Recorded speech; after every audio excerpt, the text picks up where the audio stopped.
Welcome to ECNTRADE daily video.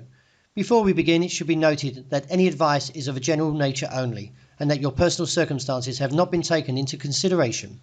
Hello everyone, my name is Rob Clayton and thank you for joining me.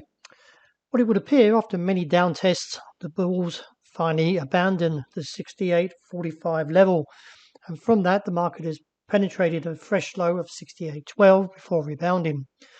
In light of the pattern, we could see further weakness, that is just stop losses that could trigger a move down towards 67.75 and then reassess from there, as a bounce could be emerging from there.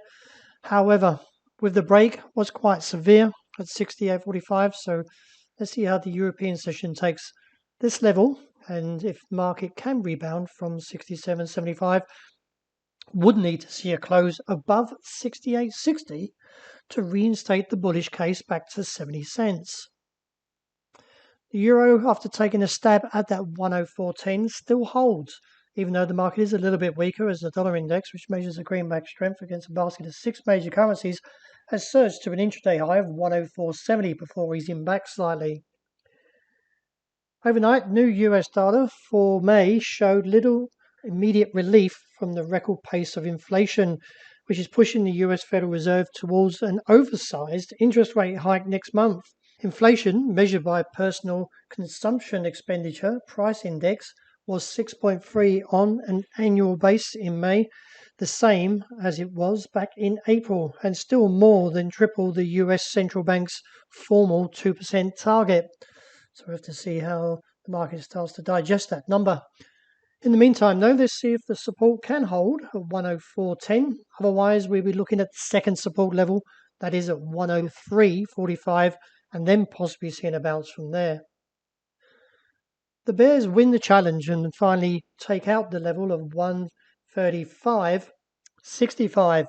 From the break has exposed the region down to 133.70, which at present does look very convincing to be achieved, given the fact that the RSI has plummeted through the midway point, married up with the MACD and remaining somewhat heavy. Let's see how the market plays from that level. Overall, though, do keep in mind that the market doesn't overall like to be too short, so let's see if the market rebounds. But that being said, if we find that the market lacks support at 133.70, then the next view comes in around 131.25. Sterling a little bit weaker, but it did take the down challenge but respected the level of 121.10, or more to the fact, was rejected. Although we are somewhat buckled in terms of the RSI, let's see if the market can stage some demand from that level and look back towards that top side around 122. Otherwise, a break of 121.10 and the close of New York could see further weakness down to 120.45, and the base that holds around 119.20.45. The market is still holding for sterling CAD, and that is from 156.10.20. If the market can sustain from that level, then we may see a rise back towards 157.25. That needs to be broken. If so, then it would expose the region up towards 157.90 to 158.70. The bears continue to weigh on the support, and with 1,800 now crushed, exposes the region down towards 1,788 and reassess from there.